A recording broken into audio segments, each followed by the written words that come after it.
दिमागी नक्सलियों की बातचीत भी हुई। राकेश जी, दिमागी नक्सली की बात कर रहे हैं, बहुत बढ़िया किए थे प्रधानमंत्री जी जो दिमागी नक्सली शब्द का जिक्र किए। हम तो सोच रहे हैं कि पूरा इतिहास ही उनको हम याद दिला दे। दिमागी नक्सली होते कौन है और कैसे दिखते हैं और क्या क्या करते हैं। दिमागी नक्सली का नाम था हेडगवार। 28 दिसंबर 1949 को मुखपत्र में एक आर्टिकल लिखे और उस आर्टिकल में राष्ट्रगान को आइटम ऑफ एंटरटेनमेंट बोले थे। ऐसे दिखते हैं, होते हैं दिमागी नक्सली जो राष्ट्र के ध्वज का सम्मान भी नहीं कर सकते।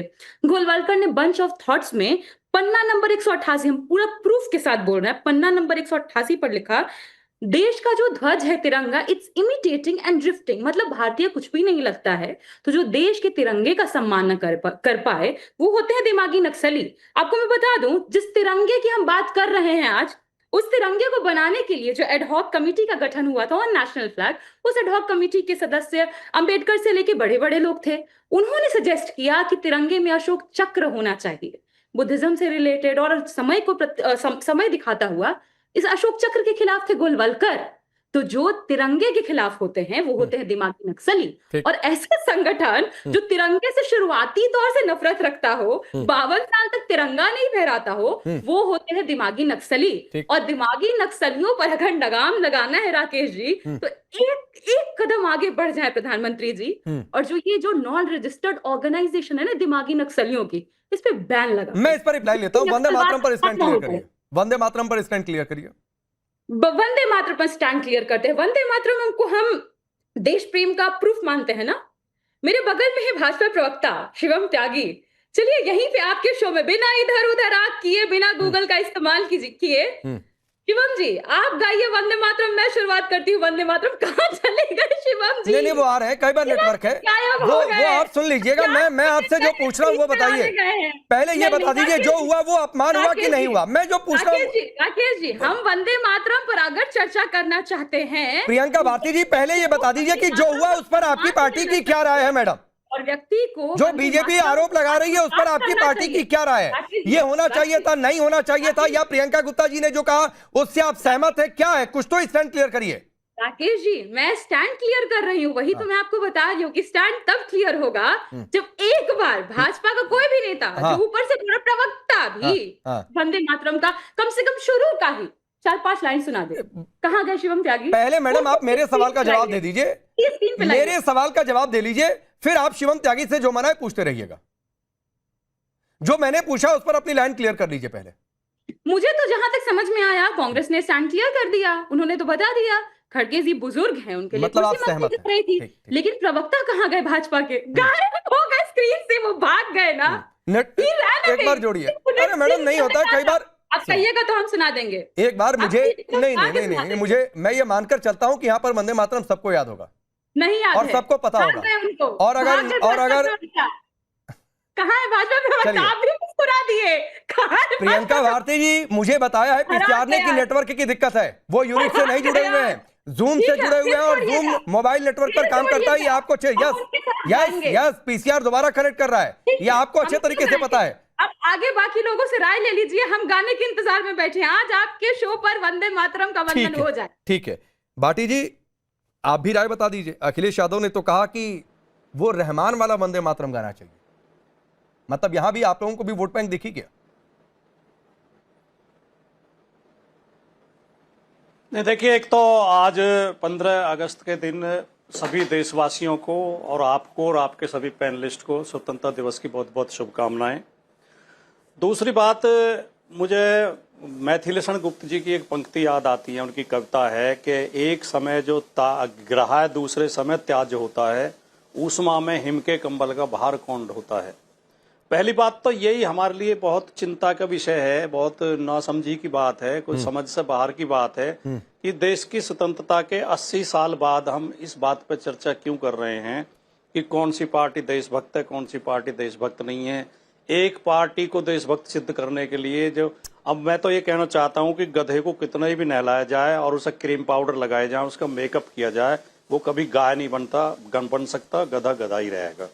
ये सच्चाई तो इतिहास में दर्ज रहेगी कि आरएसएस, हिंदू महासभा और बीजेपी के पूर्व जो संगठन थे, ये सब लोग तिरंगे के विरोधी थे, राष्ट्रगान के विरोधी थे, भारत माता की जय बोलने के विरोधी थे, इंकलाब जिंदाबाद बोलने के विरोधी थे। जब तिरंगा फहराना एक वीरता की निशानी माना जाता था, देशभक्ति की निशानी माना जाता था, तब ये उससे दूरी बना के रखते थे। और आज जब देश आजाद है, आज जब हमें किसी का डर नहीं है, उस समय इंकलाब जिंदाबाद बोलने पर, वंदे मातरम गाने पे अंग्रेजों की पुलिस कोड़े बरसाती थी। तो जो देशभक्त लोग थे वो उस समय वंदे मातरम गाते थे, उस समय तिरंगा फहराते थे, उस समय इंकलाब जिंदाबाद बोलते थे। आज जब कोई डर नहीं है, देश आजाद है, तो आज ये इंकलाब जिंदाबाद बोल के या वंदे मातरम गा के अपना आपको देशभक्त सिद्ध करना चाहते हैं। अच्छा, देशभक्ति इतनी सी बातों से सिद्ध नहीं होती है। तो क्यों आज देशभक्त वो है जो भारत के संविधान जंतर मंतर पर इंकलाब जिंदाबाद हुआ, तब तो बड़ा अच्छा लगा था आपको। भारत के संविधान का पालन सुनिए करना ना, चाहता है। जब जंतर मंतर पर इंकलाब जिंदाबाद हुआ, ठीक, क्या तो आप लोगों को बड़ा अच्छा लगा, कुछ लोगों ने अच्छा लगा था ना, तब नहीं ये तर्क समझ में आया था कि अब इंकलाब जिंदाबाद की क्या जरूरत है। इंकलाब जिंदाबाद, इंकलाब जिंदाबाद बोला जाता है क्रांति के लिए, नारा है आंदोलन के लिए। हाँ। जब तक धरती पर भूखा इंसान रहेगा, तब तक धरती पर तूफान रहेगा।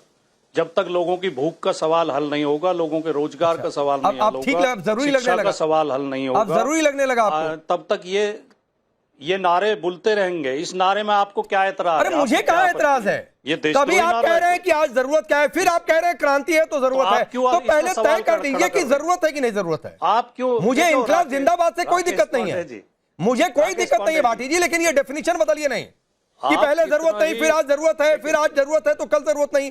डेफिनेशन मत बदलिए। और दूसरी बात है, सवाल को स्किप मत करिए। आइए, वंदे मातरम से आपको क्या दिक्कत? क्यों AR रहमान वाला वंदे मातरम चाहिए? हमें वंदे मातरम से कोई भी जरा भी रत्ती भर भी दिक्कत नहीं है। मैं खुद भी गाऊंगा, और जिसे गाना है बहुत शौक के साथ गाए, लेकिन वंदे मातरम किसी के ऊपर थोपा नहीं जाना चाहिए। अच्छा। क्योंकि वंदे मातरम गाना ही देशभक्ति की निशानी नहीं है। आज देशभक्ति की सबसे बड़ी निशानी भारत के संविधान का पालन करना है। हाँ। भारत के नागरिकों में एकता, अखंडता, प्रेम, मोहब्बत पैदा करना है। जो लोग रोजाना नागरिकों में नफरत पैदा करते हैं, भाईचारा तोड़ते हैं, एकता अखंडता तोड़ते हैं, जाति के नाम पे, धर्म के नाम पे, भाषा के नाम पे देश की जनता को लड़ाना चाहते हैं, सबसे बड़े देशद्रोही वो हैं। हमें इन देशद्रोहियों का इलाज ढूंढना पड़ेगा।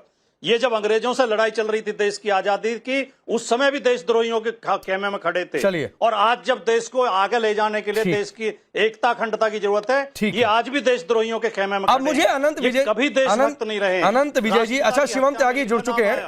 कुछ बिजली की दिक्कत थी, उनका मैसेज भी मेरे पास आ गया, कुछ उनके इक्विपमेंट में दिक्कत आ रही थी। शिवम त्यागी जुड़ भी चुके हैं, फिर दिक्कत आ रही है, उसको दोबारा कनेक्ट करिए। अनंत विजय जी, तब तक मैं आपके पास आ रहा हूं। मैंने प्रियंका गुप्ता जी से पूछा, भारती जी से भी पूछा, भाटी जी से भी पूछा। ये अब तो इन लोगों के जवाब सुनने के बाद ये लग गया है कि ये वाकई वोट बैंक का ही कुछ चक्कर है, और इसलिए चक्कर है कि AR रहमान वाला क्यों चाहिए, ये जवाब नहीं दे रहे हैं। भारती जी कह रही हैं आ तो गई, हम उस पर क्या बोले? देखिए, भाटी जी मेरे अच्छे जानकार हैं, मैं मित्र नहीं कह सकता हूं उनको, क्योंकि हो सकता है वो मुझे मित्र ना मानते हो, लेकिन मेरे अच्छे परिचित हैं।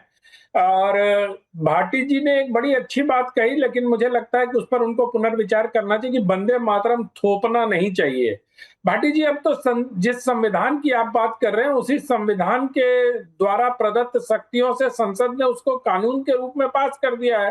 तो अब तो थोपने जैसी कोई बात रही नहीं, ये नारा पुराना पड़ चुका है। कृपया इसको अपडेट कर ले, मुझे जैसा लगता है। और दूसरी बात, जो वोट बैंक की स्पष्ट रूप से राजनीति दिखाई देती है, जो अपनी राय रखने का अधिकार देता है, वही संविधान मुझे भी अधिकार देता है कि मैं अपनी राय रखूं, और बिल्कुल बेबाक तरीके से रखूं। सर, पर संविधान के आपको ये अधिकार देता है कि आप हमारे बीच में बोलें। मैंने अपनी राय रखी है। सर, क्या संविधान आपको ये अधिकार देता है कि आप मेरे बीच में बोलें? हाँ, अगर मेरा नाम देता है तो स्वागत है आपका। संविधान मुझे अधिकार देता है। मेरा नाम मेरे बीच में बोलने का। मैं पूरे शो में नहीं बोलूंगा। नहीं, कोई बात नहीं, मैं सिर्फ ये कह रहा हूं सर, देखिए, आप अपनी राय बिल्कुल रख सकते हैं, आप अपनी राय रखिए, उसमें कोई दिक्कत नहीं है।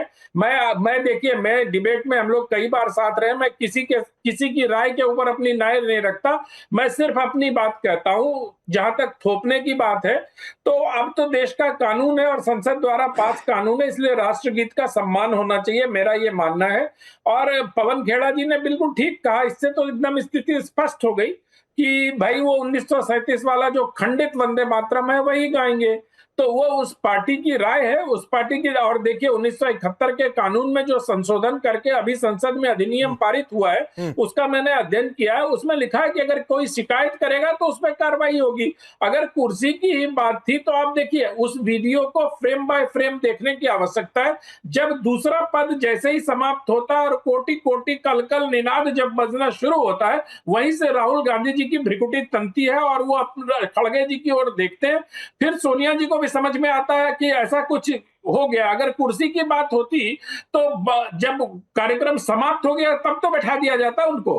तो नहीं, कुर्सी नहीं, वाली नहीं। बात, कुर्सी वाली मैं बात तो ये मुझे भी कह समझ रहा हूं में नहीं अनंत आई। विजय जी कि अगर कुर्सी ही की बात थी तो ये बात सही है जो प्रियंका गुप्ता जी ने भी कहा कि बाद में पूरा वहां पर प्ले किया गया, तो उस समय ही कुर्सी लग गई होती। भाई जब कुर्सी की जरूरत ही पड़ गई तो लग ही जाती कुर्सी, तो दोबारा कुर्सी दिखती, कुर्सी तो दिखी नहीं।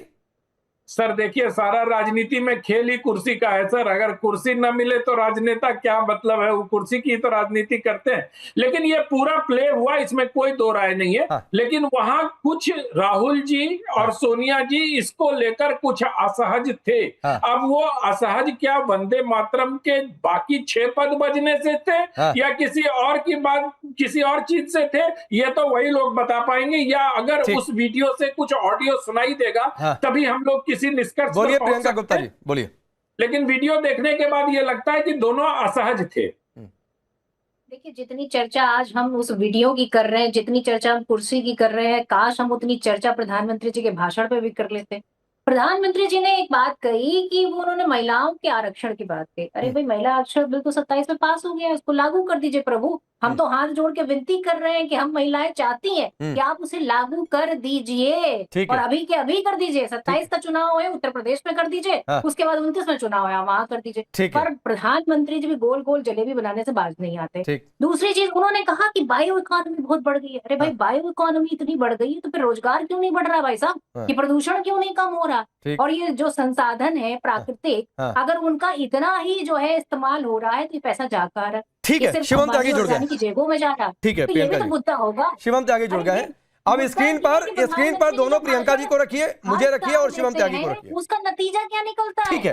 आप स्क्रीन पर आप बीच में बहस छोड़ के चले जाते हैं, अच्छी बात नहीं है। चढ़े नहीं गए थे अनंत विजय जी, जो उन्होंने मुझे मैसेज भी किया कि कुछ उनके इक्विपमेंट में दिक्कत आई थी, इसलिए बार बार उनका फ्रेम आ जा रहा था। दोनों भाई, प्रियंका मैं जी तो को रखिए और जो शिवम सुनूंगा त्यागी को वही रखिए। बोलूंगा भाई। शिवम त्यागी, इस दौरान बहुत कुछ हो गया, बहुत कुछ हो गया कि प्रियंका भारती जी ने कहा कि दिमागी नक्सली की सोच आप लोगों की है और आरएसएस को लेकर उन्होंने बोला उस पर, और दूसरी बात है कि वंदे मातरम को लेकर भी कि आप लोग विरोधी शुरू से ही करते थे तिरंगे का, नहीं गाने के लिए बोला था और गाने का भी चैलेंज दे रही थी आपको। ठीक है, पहला सारा करके जाऊंगा। पहला एक चीज कहना चाहता हूं कि दिमागी नक्सली हो या ऑन ग्राउंड नक्सली हो, हम दोनों नक्सलियों को खत्म करने के लिए इस देश में और सरकार में आए और करके जाएंगे। तो किसी को अगर किसी तरह की गलत फहमी हो तो वो अपने दिमाग से निकाल देना। दूसरा, संघ ने इस देश के लिए क्या किया और संघ का आजादी में क्या योगदान रहा, मुझे लगता है कि खुद हेडगेवार जी ही जेल गए, अटल बिहारी वाजपेयी जेल गए, आपसे तो उस बात पर सर्टिफिकेट चाहिए नहीं। और तीसरी बात, आपको दिमागी नक्सली से इतनी परेशानी क्या है? दिमागी नक्सली जो है, जो इस देश को तोड़ने हुए हैं, उनको हटाना कहां से गलत हो गया? और अंत में इन्होंने कहा कि भाई वंदे मातरम गाइए, आपने कहा वंदे मातरम गाइए, तो गा देता हूं। वंदे मातरम सुजलाम सुफलाम मलयज शीतलाम सस्य सामलाम मातरम वंदे मातरम शुभ्र ज्योतिषना पुलकित यामिनी फुल्ल कुसुमित द्रुमदल शोभिनी सुहासिनी सुंदर भाषिनी सुखदाम वरदाम मातरम वंदे मातरम। तेजस्वी यादव समझा है क्या? तेजस्वी समझा है? फिर से सुना दे, नीचे देखने की जरूरत नहीं है हमें, आप प्लीज। अरे भाई लोग देखो, आंख बंद करके गा दीजिए, आंख बंद करके गा देते हैं, ये लीजिए आंख बंद करके गा देते हैं। वंदे मातरम सुजलाम सुफलाम मलयज शीतलाम सस्य सामलाम मातरम वंदे मातरम शुभ्र ज्योतिषना पुलकित यामिनी फुल्ल कुसुमित द्रुमदल शोभिनी सुहासिनी सुमधुर भाषिनी सुखदाम वरदाम मातरम वंदे मातरम। और बताइए, और कोई एक्सरसाइज? अनपढ़ों की पार्टी है। अब मेरा मौका, मुझे बोलने का मौका दीजिए। राकेश जी निवेदन है मेरा, राकेश जी मैं जूम से जुड़ा हूं, मेरा निवेदन है। राकेश एक बार प्रियंका भारती जी पूरी बात आ जाए, मैं बीच में, अरे सुनिए, एक तो बहुत देर बाद नेटवर्क आया, आपने हर तरीके का टेस्ट ले लिया, तो एक बार बात पूरी हो जाए उनकी। अब मैं निवेदन करता हूं कि मुझे लगातार इंटरप्ट किया गया है। अगर यही प्लीज अब आपको रोकना पड़ेगा इनको। प्रियंका भारती जी प्लीज। हाँ, अब मेरा निवेदन है, मैं उनके बीच में किसी के नहीं बोल भी नहीं पाया। अगर यही राष्ट्रगीत आंख बंद करके आंख खोल के अपने चारा चोर और उनके बेटे से गवा दो ना, तो शिवम त्यागी अपना नाम बदल देगा। आप हमें बता रहे हैं, प्लीज